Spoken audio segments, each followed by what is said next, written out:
ગુજરાત 18 લાઈવમાં આપનું સ્વાગત છે। શિનોર તાલુકા સેવા સદન કચેરી ખાતે પુરવઠા જમીન સુધારણા શાખા તેમજ મામલતદાર કચેરીમાં ફરજ બજાવતા કર્મચારીઓ આજે માસ સેલ પર ઉતરી જતા કચેરીના કામકાજ અર્થે આવેલા અરજદારોને વિના મોઢે પરત ફરવાની નોબત આવી। રાજ્ય સરકારના પુરવઠા જમીન સુધારણા શાખા તેમજ મામલતદાર કચેરીમાં ફરજ બજાવતા કર્મચારીઓ દ્વારા સરકાર સામે વિરુદ્ધ માંગણીઓ મૂકવામાં આવી હતી। તેમ છતાં સરકાર દ્વારા પડતર માંગણીઓ સંતોષવામાં આવી ન હોય, જેને લઈને આજરોજ શિનોર તાલુકા સેવા સદન કચેરી ખાતે પુરવઠા વિભાગ, જમીન સુધારણા શાખા તેમજ મામલતદાર કચેરીમાં ફરજ બજાવતા કર્મચારીઓ આજે માસ સેલ પર ઉતરી જતા કચેરીના કામકાજ અર્થે આવેલ અરજદારોને વિલા મોઢે પરત ફરવાની નોબત આવી હતી, જેને લઈને ગ્રામ્ય વિસ્તારોમાંથી કચેરીના કામકાજ અર્થે આવેલ અરજદારોમાં છુપો રોષ જોવા મળ્યો હતો।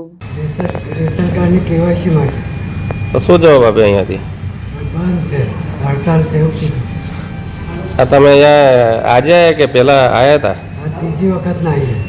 ત્રીજી વખત ના આવે છે? હા। તો કામ તમારું હજુ થયું નથી? ના, શું જવાબો આપે છે અહીંથી? ગ્રામ પંચાયતમાં જાવ એવું કીધું। ગ્રામ પંચાયતમાં જાવ એમ કહ્યું? હા। કયા ગામથી આવો છો? તેરસા। તેરસા ગામથી આવો છો। શું નામ છે આપનું? મુસ્તફા અકબર દિવાન।